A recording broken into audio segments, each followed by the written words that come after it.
चलो काले आपने बात કરી હતી એમ બરાબર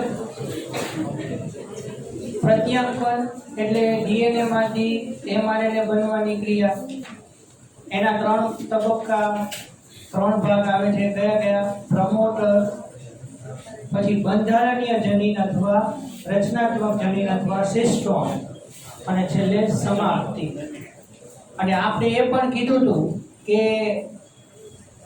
બે માંથી એક જ શૃંખલાનું પ્રત્યાંકન થાય બીજી શૃંખલા સાંકેતિક શૃંખલા તરીકે ઓળખાય અથવા કોડિંગ શૃંખલા કે જેનું પ્રત્યાંકન થતું નથી બરાબર તો હવે અહીંયા એક કાલે વાત કરી હતી એમ એમસીક્યુ રિલેટેડ અથવા સિસ્ટોન એટલે શું અને તેના પ્રકારો સમજાવો હવે એક મુદ્દો આપણે નેક્સ્ટ ડિસ્કસ કરવાના છે બરાબર તો જે જનીનનો જે ટુકડો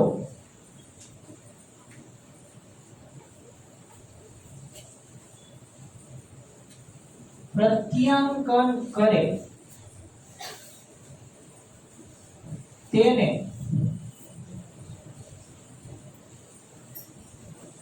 સિસ્ટોન કહેવાય હવે આ વસ્તુ છે ને આપણને જનીન અભિવ્યક્તિના નિયંત્રણ વખતે બહુ કામ આવશે બરાબર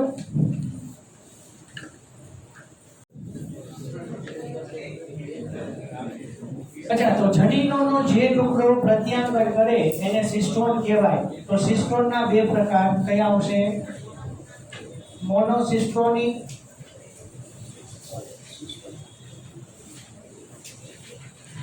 અને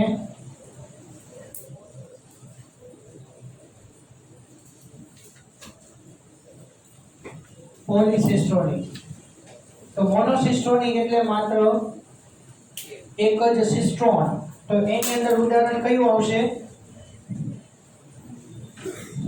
મોનોસિસ્ટોનિક માં શું લખશું સુકોષ કેન્દ્રી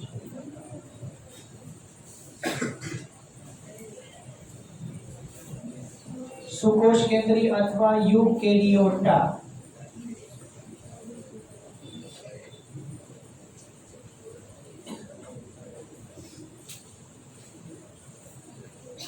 અને એક કરતા વધારે જનીનો આદિકોષ કેન્દ્રી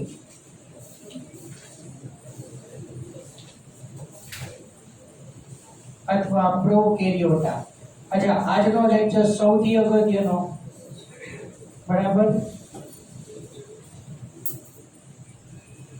આજે ઘણી બધી એમસીક્યુ રિલેટેડ ડિસ્કશન કરવાના છે તો ચલો તે જોઈએ ટેક્સ્ટ બુક માંથી પ્રત્યાંકનના એકમો અને જનીનો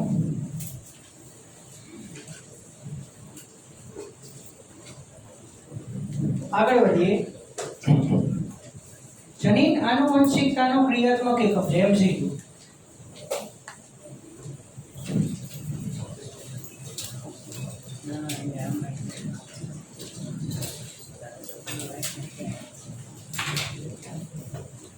એમાં કોઈ શંકા નથી કે જનીન ડીએનએ પર સ્થિત છે તો જનીનને શું વ્યાખ્યાયિત કરશું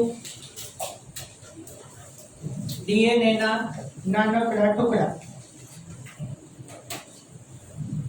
જનીનને ડીએનએ અનુક્રમના શબ્દમાં વ્યાખ્યાયિત કરવું મુશ્કેલ છે ડીએનએ અનુક્રમ કે જે ટીઆરએનએ અથવા આરએનએ ના અણુનું સંકેતન કરે છે એનાથી પણ જનીન વ્યાખ્યાયિત હવે અત્યાર સુધી પ્રત્યાંકનની અંદર મેં તમને એ સમજાવ્યું કે ડીએનએ માંથી આરએનએ બનવાની ક્રિયા પણ સ્પેશિયલ કયું કીધું ખાલી એમઆરએનએ તો પ્રત્યાંકન એટલે ડીએનએ માંથી આરએનએ બનવાની ક્રિયા ત્રણ આરએનએ ની વાત ખબર છે ને એમઆરએનએ એટલે મેસેન્જર આરએનએ સંદેશક આરએનએ કે જે ડીએનએ ઉપરથી સંકેતોને લાવી અને કયા રીતે પ્રોટીનના અણુનું નિર્માણ કરવું એ નક્કી કરે છે. ટીઆરએનએ શું કરશે? અલગ અલગ એમિનો એસિડને લાવી અને એને ચોક્કસ ક્રમમાં ગોઠવવાનું કાર્ય કરશે. ટીઆરએનએ તમને જનીન સંકેતો પછી હું ટીઆરએનએ ની આકૃતિ દોરીને સમજાવીશ કે શું કાર્ય કરે છે. પછી આપણે ભાષાંતરનો વિડિયો જોઈને ભાષાંતર ભણશું. આપણે જે અત્યારે કહ્યું એ જ રીતે. તો ટીઆરએનએ જુદા જુદા એમિનો એસિડને લાવી અને ચોક્કસ જગ્યાએ એમઆરએનએ ઉપર ગોઠવે છે અને એની મદદથી આખા પ્રોટીનનું નિર્માણ થાય છે. અને આરઆરએનએ રિબોસોમલ આરએનએ પ્રોટીન બનાવવા માટે દરેક ઘટકોની જે જરૂરિયાત છે એ આરઆરએનએ પ્રોવાઈડ કરશે. એટલે ડીએનએ માંથી આરએનએ બનવાની ઘટના એને કહેવાય પ્રત્યાંગન. તો અહીંયા ત્રણે ત્રણ આરએનએ નું નિર્માણ એક સાથે થશે, પણ આપણે મેઇન ફોકસ કર્યું ખાલી એમઆરએનએ ઉપર. તો હવે 2 માર્કનો પ્રશ્ન થાય. વ્યાખ્યા અનુસાર સિસ્ટોન એ પોલીપેપ્ટાઇડના સંકેતન માટેનો ડીએનએ નો ખંડ છે. એક 2 માર્કનો અલગ પ્રશ્ન તમારા માઇન્ડમાં નોંધી લેજો. આખું પ્રત્યાંગન વિચારો. આખું પ્રત્યાંગન 4 માર્કનો પ્રશ્ન. આ ગુજકેટનું પેપર હતું, સાવ ઈઝી બાયોલોજી. કેમિસ્ટ્રી થોડું અઘરું હતું, એવા મેસેજ મળ્યા. 20 મિનિટની અંદર પૂરું કરી દીધું હતું પેપર બાયોલોજી. 40 MCQ 1 કલાક મળે. અને ટેક્સ્ટબુકના બેટા MCQ. બરાબર? એટલે એટલું તમે કરી લો. ગુજસેટની અંદર પછી માઇનસ સિસ્ટમ છે ને. સાચો જવાબ +1, ખોટો જવાબ -0.25. એટલે સ્કીમ તો સરખી જ છે, નીટ જેવી જ. ત્યાં 4 માર્કનો પ્રશ્ન -1 ને આ 1 માર્કનો પ્રશ્ન 0.25, બે સરખું. ફેર કઈ નહીં. એટલે માર્કિંગ્સમાં કઈ ફેર નહીં. બાકી ગુજકેટ ને નીટ વચ્ચે તો લાગાડવાનો ફેર. ગુજકેટ માત્ર 12મું અને એ ખાલી એનસીઆરટી, ડીપમાં નહીં. પણ થોડું કેમેસ્ટ્રીનું પેપર અઘરું હતું એવા મેસેજ મળ્યા. અમુકને ફિઝિક્સ અઘરું લાગ્યું છે, ડિપેન્ડ છે. પણ બાયોલોજી ઈઝી હતું. પ્રત્યાંકનના એકમમાં રહેલ બંધારણીય જનીનને મોનોસિસ્ટોનિક એટલે કે મોટે ભાગે સુકોષ કેન્દ્રીયમાં અને પોલિસિસ્ટોનિક મોટે ભાગે બેક્ટેરિયા અને આદિકોષ કેન્દ્રીય. 11મા ધોરણમાં તમે આદિકોષ કેન્દ્રીય સજીવો ભણી ગયા છો કે આદિકોષ કેન્દ્રીયમાં મોસ્ટ કોમન આપણે યુઝ કરીએ છીએ ઈ કોલાઈ બેક્ટેરિયા.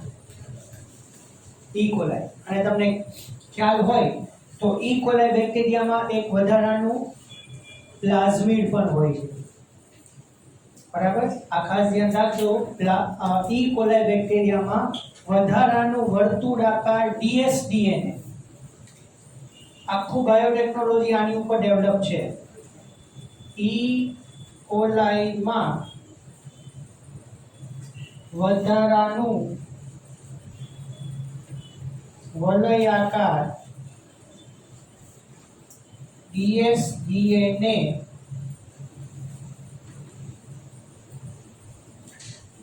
એટલે પ્લાઝમિડ. બરોબર?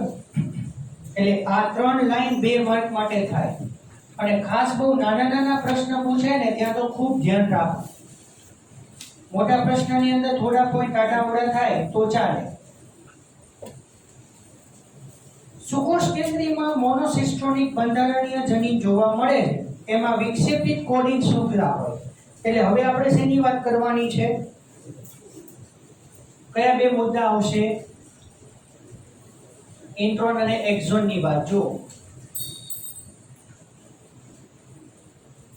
કોડિંગ અનુક્રમ અથવા અભિવ્યક્ત અનુક્રમોને એક્ઝોન્સ તરીકે ઓળખવામાં આવે.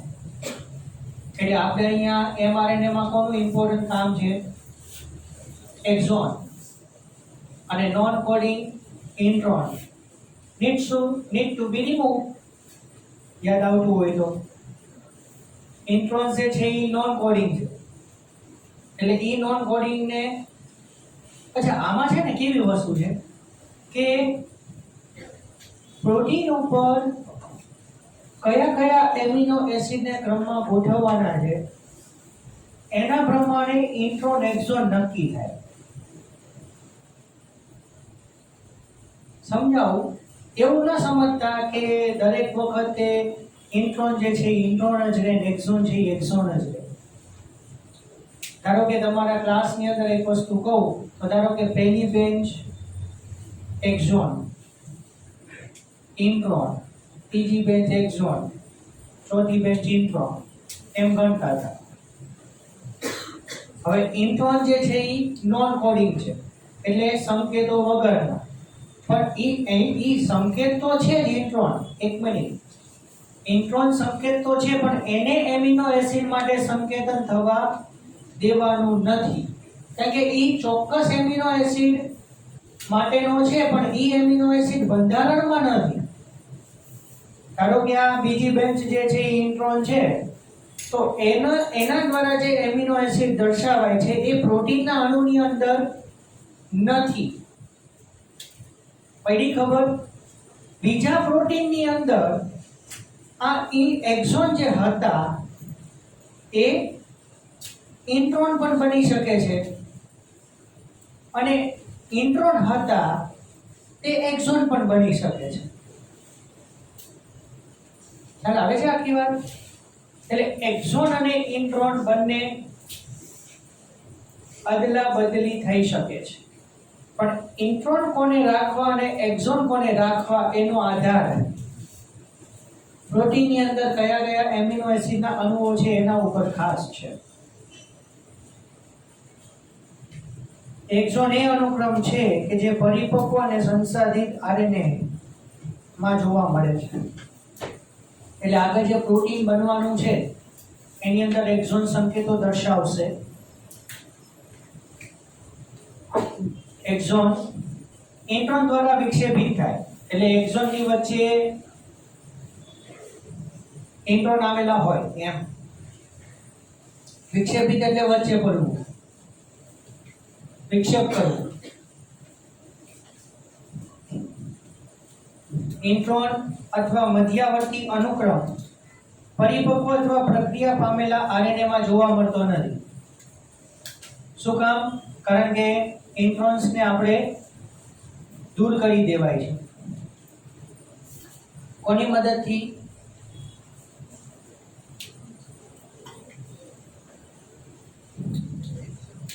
ઇન્ટ્રોન ને શેનાથી દૂર કરાય? સ્પ્લાઇસિયોસોમ. અને પ્રક્રિયાનું નામ સ્પ્લાઇસિંગ.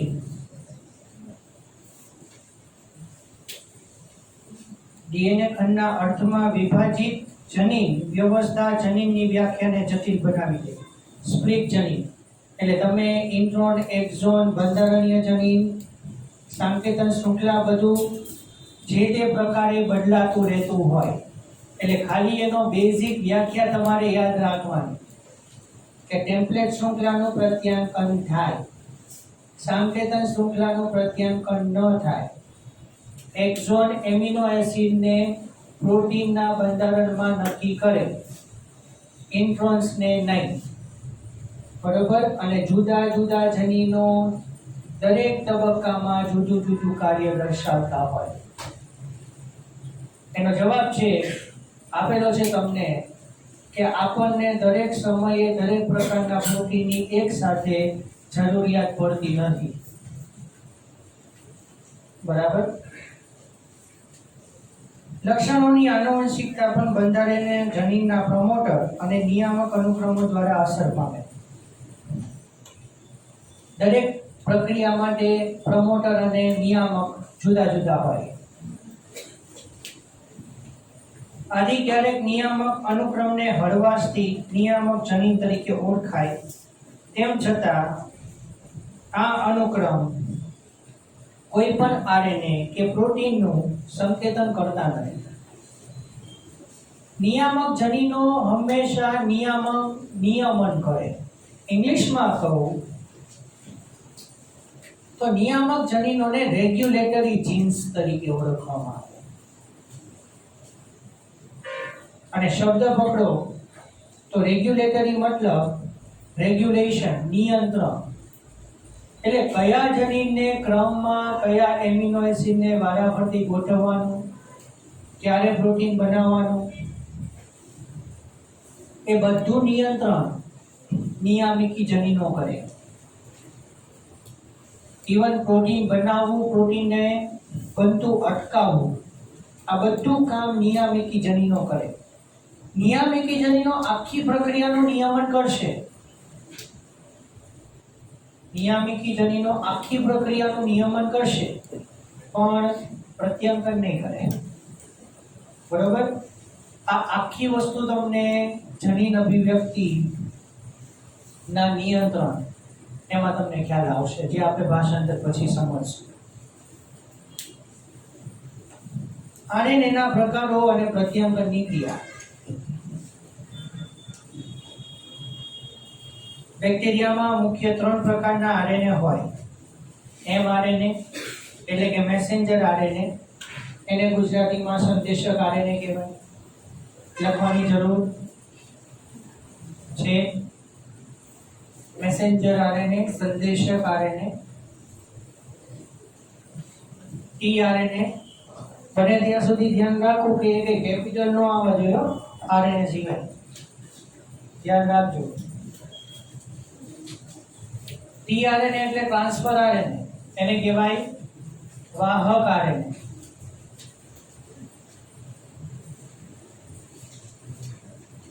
અને આરઆરએનએ રિબોઝોમલ આરએનએ, એનું નામ એમ નામ જ રિબોઝોમલ, એને ગુજરાતીમાં એમ નામ જ લખી નાખવાનું, કોઈ ફેર નહીં.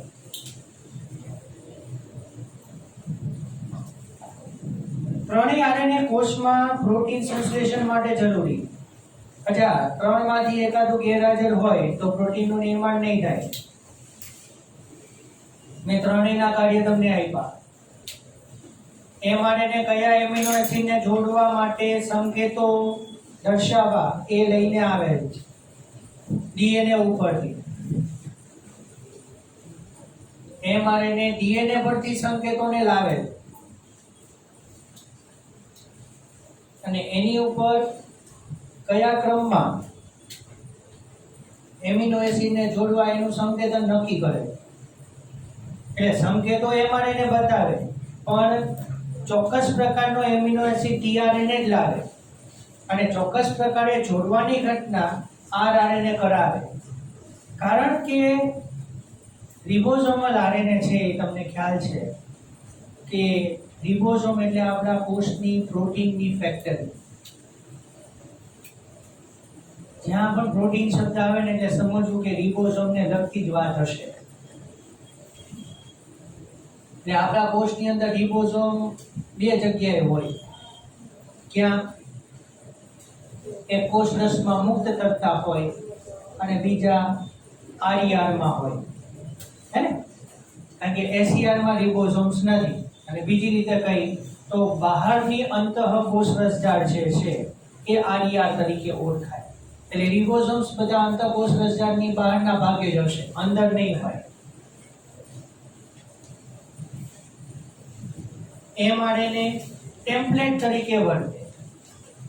ટીઆરએનએ એમિનો એસિડને લાવવાનું તથા આનુવંશિક સંકેતોને વાંચવાનું કાર્ય કરે. તમને હું આ પ્રોટીન નિર્માણમાં સમજાવીશ. બરાબર? ટીઆરએનએ ને શું કરવાનું છે? એમઆરએનએ ઉપર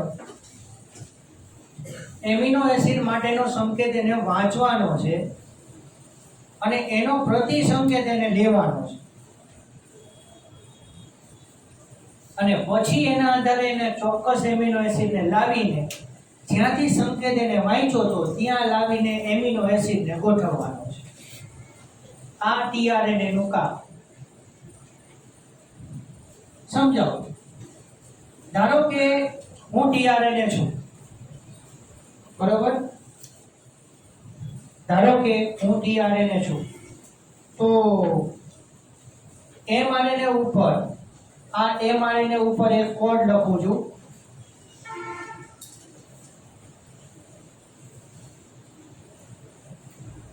ધારો કે કોડ છે AUG કોડ. તમે એક બેન્ચમાં ત્રણ જણા બેઠા છો, એમ સમજો એક એક કોડ છો. ઓકે, AUG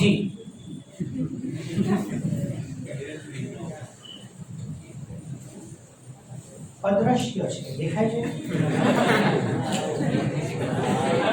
સાંભળો પૂરું. કોડ કયો છે? AUG. tRNA ને મોટી RNA, બરાબર? મારે કોડ વાંચવાનો. પહેલો કોડ કયો વાંચીશ? A. એની સામેનો કોડ હું લઈશ. નો આવે. RNA છું. U. બરાબર? બીજો કોડ કયો? U. તો સામે A અને G ની સામે C. એટલે હું મારી ઉપર UAC કોડ ને લઈ લઈશ. પણ કયો કોડ મેં વાંચ્યો? AUG. ક્લિયર? હવે હું UAC કોડ ને લઈને જાઉં છું. ક્યાં? કોષરસમાં. અત્યારે આપણે ક્યાં છીએ? કોષરસમાં. કારણ કે mRNA આવી ગયો કોષરસમાં. વિડિયો કોર્સ કર્યો તો ત્યાંથી ચાલુ કરી. mRNA કોષરસમાં આવી ગયો અને mRNA કયા એમિનો એસિડને દર્શાવશે, સંકેતો રજૂ કરે છે. હવે ધ્યાન રાખજો, મારી ઉપર જે સંકેત છે, ક્લિયર? એટલે આ સંકેત થઈ ગયો કોનો? tRNA નો. મારી ઉપર સંકેત છે એ mRNA ઉપરના સંકેતોનો પ્રતિસંકેત છે.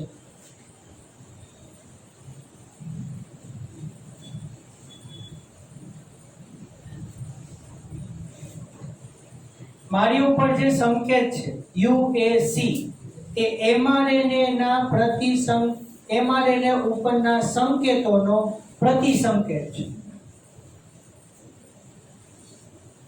પડી ખબર? હવે હું એ પ્રતિસંકેતને લઈને જાઉં છું. કોષરસમાં અસંખ્ય એમિનો એસિડ મુક્ત તરતા હોય છે. જો તમે કનેક્ટ કરી શકો તો વિચારો, આપણે પાચનની ક્રિયાના અંતમાં પ્રોટીનનું પાચન કરીને એને આપણે એમિનો એસિડમાં રૂપાંતરિત કરી, અને આ એમિનો એસિડનું આપણે રસાંકુરો દ્વારા શોષણ કરી અને એને આપણે કોષરસમાં મુક્ત કરીએ છીએ, રુધિરમાં મુક્ત કરીએ છીએ. અને રુધિર એમિનો એસિડને કોષરસમાં પછી મુક્ત કરાવશે જ્યાં જગ્યા હશે ત્યાં. મને ખબર નથી કે આ AUG નામનો કોઈ એમિનો એસિડ છે. હે ને? AUG એક એમિનો એસિડ છે, એનું નામ છે મિથિયોનિન. AUG એનું નામ છે મિથિયોનિન. એના માટેનો એમિનો એસિડ મિથિયોનિન છે. એટલે મને નથી ખબર કે મિથિયોનિન કોણ છે, પણ મિથિયોનિન અણુ કોષરસમાં તો ફરતો જ હશે. એ મારા સંકેતના કારણે આકર્ષાશે મારી તરફ. શું કામ? કારણ કે એની ઉપર મારો પ્રતિસંકેત છે. એટલે સંકેતનો પ્રતિસંકેત મેં લીધો અને મારો પ્રતિસંકેત ક્યાં હોય એટલે સંકેત જ થયો ને.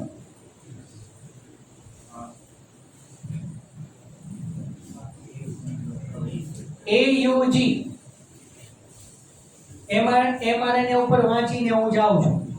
મારી ઉપર કોણ છે? UAC.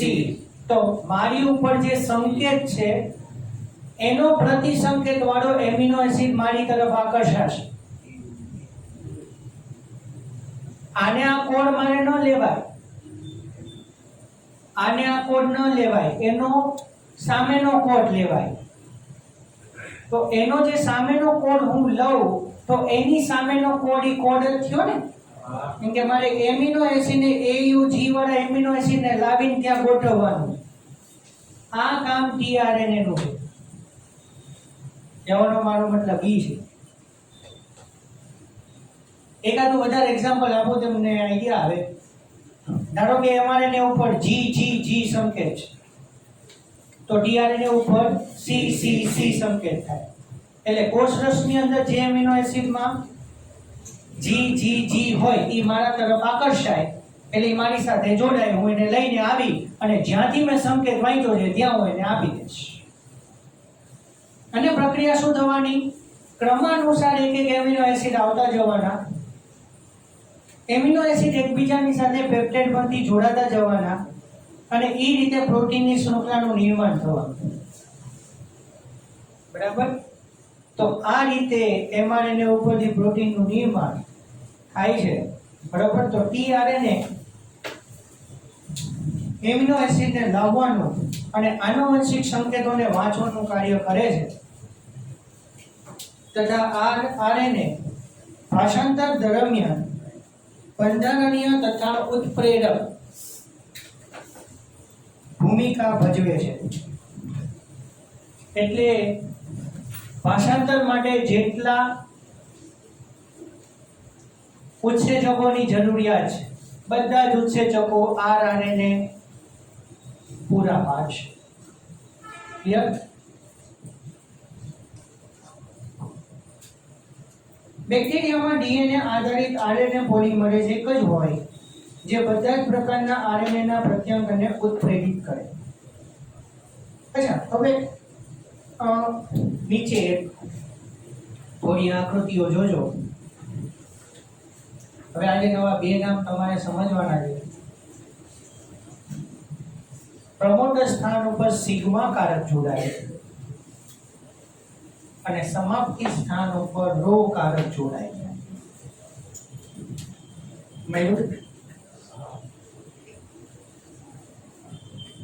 પ્રમોટર સ્થાન ઉપર સિગ્મા કારક અને સમાપ્તિ સ્થાન ઉપર રો કારક, એની આપણે ચર્ચા કરીએ.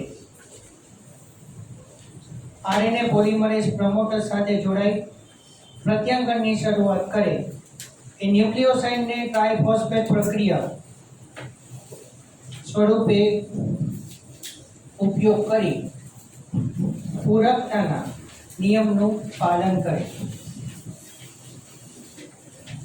અને ટેમ્પલેટમાં પોલિમરાઇઝેશન કરે. એટલે ટેમ્પલેટમાં એક એક સંકેતોને આગળ વધારતો જાય.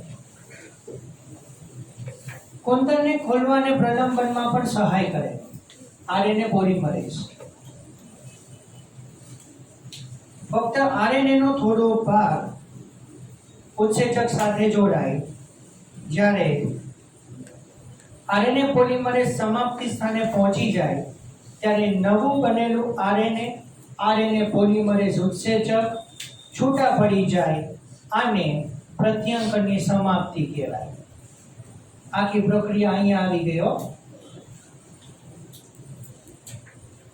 અહીં રસપ્રદ પ્રશ્ન છે કે આરએનએ પોલિમરેઝ કેવી રીતે આ ત્રણ તબક્કાનો પ્રારંભ, પ્રલંબન અને સમાપ્તિને ઉત્પ્રેરિત કરે. માત્ર આરએનએ પોલિમરેઝ પ્રલંબન પ્રક્રિયાને ઉત્પ્રેરિત કરવા માટે સક્ષમ છે.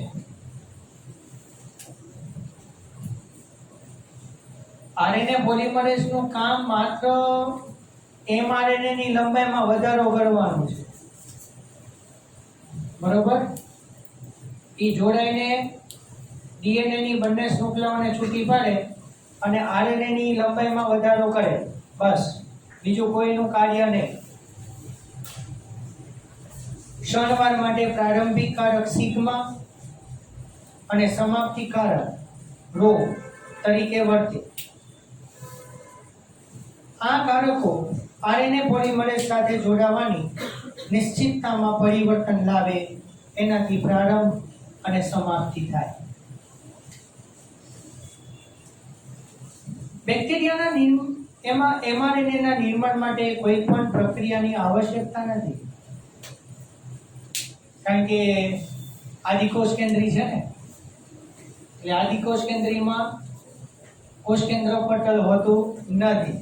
એટલે સુવિકસિત કોષ કેન્દ્ર હોતું નથી. એટલે પ્રત્યાંકન માટે બેક્ટેરિયાની અંદર કોઈ એવી વ્યવસ્થિત ગોઠવણી નથી. પ્રત્યાંકન અને ભાષાંતરણ એક જ ખંડમાં થાય.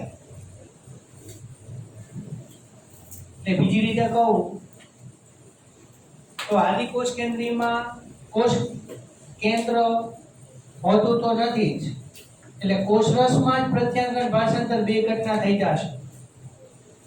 કોષરસમાં જ્યારે સુકોષ કેન્દ્રીયમાં કોષ કેન્દ્રમાં પ્રત્યાંકન થાય અને કોષરસમાં ભાષાંતરની ઘટના થાય, બે જુદી જુદી.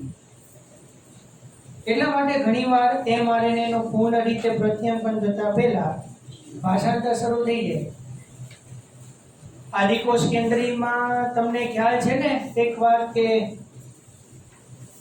આદિકોષ કેન્દ્રીયમાં સુકોષ કેન્દ્રીય કરતા વિભાજન ક્ષમતા વધુ. સુકોષ કેન્દ્રીયમાં mRNA કોષ કેન્દ્રમાં બન્યા પછી કોષરસમાં જાય અને પછી ત્યાંથી પ્રોટીન બનવાની શરૂઆત. અને આદિકોષ કેન્દ્રીયમાં અલગ વસ્તુ, પ્રત્યાંકનની સાથે સાથે ભાષાંતરની શરૂઆત પેરેલલ થઈ જ ગઈ હોય, એટલે એમાં ઝડપી પ્રક્રિયા થાય. અને એનો જવાબ એ છે કે કોષની અંદર સરળ રચના છે, જટિલ રચના નથી.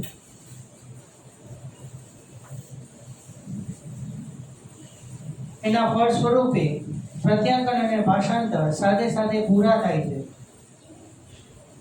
સુકોષ કેન્દ્રીયમાં ઓછામાં ઓછા 3 પ્રકારના RNA પોલિમરેઝ જોવા મળે.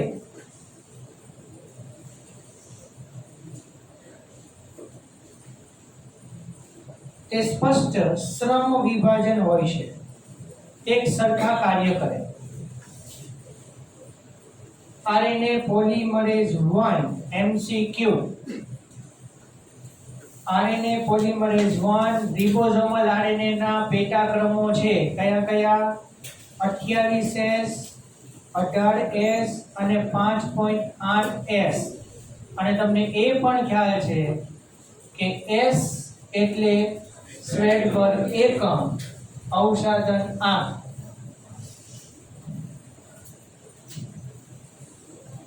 જ્યારે RNA polymerase 3 tRNA, 55R RNA અને snRNA, સ્મોલ ન્યુક્લિયર RNA,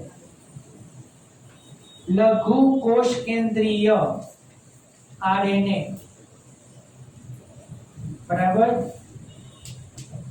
લઘુ કોષ કેન્દ્રીય RNA ના પ્રત્યાંકન માટે જવાબદાર છે. અને RNA polymerase 2 heterogeneous nuclear RNA, hnRNA નું પ્રત્યાંકન કરે.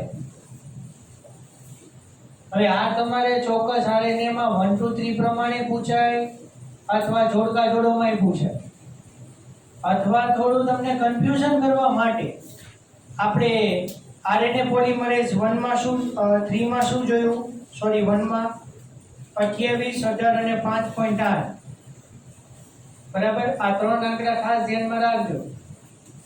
ક્યાંક બીજું એક sRNA અને તમને પ્રશ્ન પૂછી લે, નીચેનામાંથી અસંગત વિકલ્પ પસંદ કરો. 28, 18, 5.8 એ આપણે 1 માટે રાખવાના, બાકી જે આંકડો હોય ઠીક કરવાનો, કારણ કે એ અહીંયા પ્રત્યાંકનમાં કોઈ કામ નથી કરતો. હા, પાછું તમે ઓલા RNA ના પ્રકારોને એમાં વાંચો તો એની અંદર એ કઈક પ્રકાર એવો જોવા મળી છે કે તમને એમ થાય કે ઓલા તમને ખ્યાલ હોય તો આદિકોષ કેન્દ્રીયમાં આપણે 70S પ્રકારનું RNA છે ને, રિબોસોમ, અને એમાં 50-30 ના પેટા એકમ. જ્યારે સુકોષ કેન્દ્રીયમાં 80S ને એમાં 60-40 પેટા એકમ. એમાંય પાછા પેટા ક્રમો છે, બરાબર, પણ એ પ્રત્યાંકનમાં ભાગ નથી લેતા. એટલે થોડા લોજિકલ ક્વેશ્ચન વિચારવા. બીજી જટિલતા એ છે કે પ્રાથમિક પ્રત્યાંકનમાં એક્ઝોન અને ઇન્ટ્રોન બંને હોય છે. હવે આપણે નેક્સ્ટ મુદ્દો એ ચર્ચા કરવાના છે સ્પ્લાઇસિંગ, સ્પ્લાઇસિયોઝોમ. 5 પ્રાઇમ કેપ અને 3 પ્રાઇમ કેપ, બરાબર. અને પછી આપણે પૂરો કરીએ ટોપિક.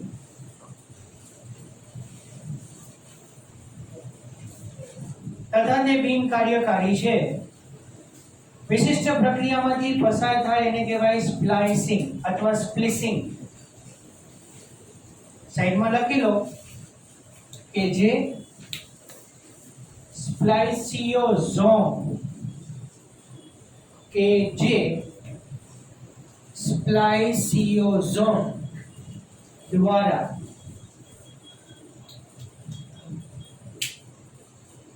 થાય છે.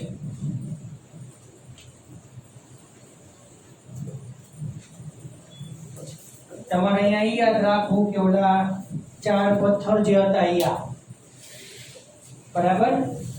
પણ અહીંયા ન લખો તો ચાલશે સ્પ્લાઇસિયોઝોમ એનસીઆરટી માં, બરાબર.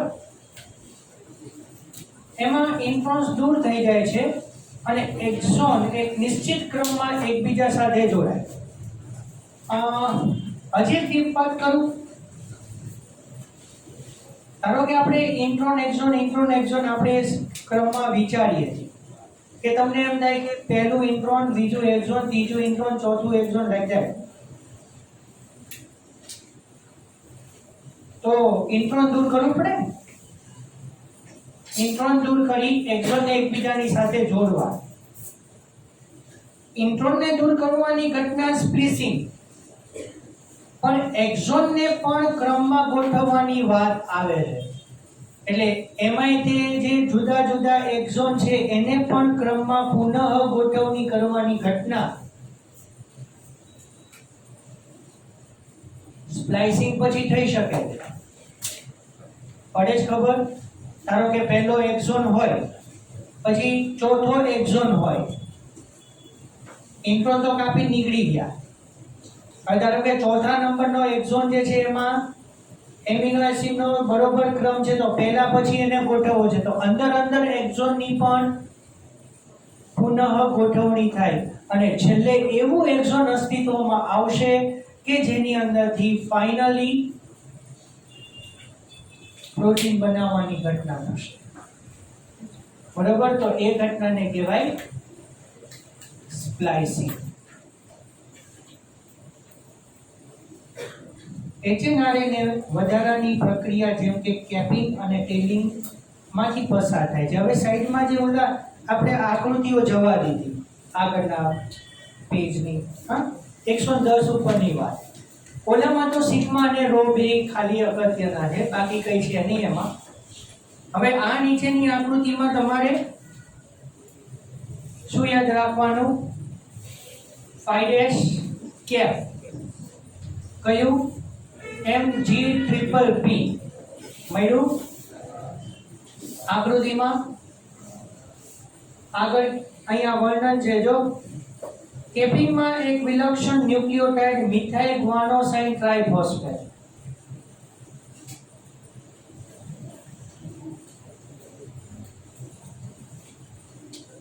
પ્રત્યાંગની અંદર આટલી બધી આકૃતિઓ ન દોરાય, એક જ આકૃતિમાં બધું વર્ણન કરી દેવાય, હે ને? પછી તમને કઈ આકૃતિઓ દોરવી એ કહું છું અને પછી એના મુદ્દાઓ એ કહું છું. આપણે સાથે મળીને બનાવીએ મુદ્દા, બરાબર? એટલે તમને હેલ્પ રહેશે. તો 5 પ્રાઇમ Mg+p કેપ અને 3 પ્રાઇમ પોલી A ટેલ. તો ટેલિંગમાં એડિનાઇલેટેડ સમૂહ એક સાથે 200 થી 300 એડેનીનના અણુઓ એકબીજા સાથે જોડાય અને ટેલિંગની રચના કરે. હવે વિચારવા જેવી એ વસ્તુ છે કે કેપિંગ અને ટેલિંગ. તો કેપિંગ પહેલા અને ટેલિંગ પછી. આરએનએ હવે નહીં રહે. 5 પ્રાઇમ કેપ એટલે આગળના ટુકડાઓ જે વધારાના હશે એ પણ કાઢી નાખવામાં આવશે. એટલે 5 પ્રાઇમ પહેલા અને 3 પ્રાઇમ પછી એની વચ્ચેનો જે ટુકડો આખો વૈધો એ mRNA નો રહેશે, બરાબર. પૂર્ણ સંસાધિત HNRNA ને હવે mRNA કહેવાય. એટલે HNRNA હિટેરો ન્યુક્લિયર RNA, બરોબર, કે જેની અંદર એક્ઝોન ઇન્ટ્રોન છે અને સ્પ્લાઇસિંગ ની મદદથી પછી ફાઇનલી આપણે ઇન્ટ્રોન દૂર કરી દીધા અને 5' MG3PP કેપ અને 3' પોલી એ ટેલ બનાવ્યું અને છેલ્લે mRNA બન્યું.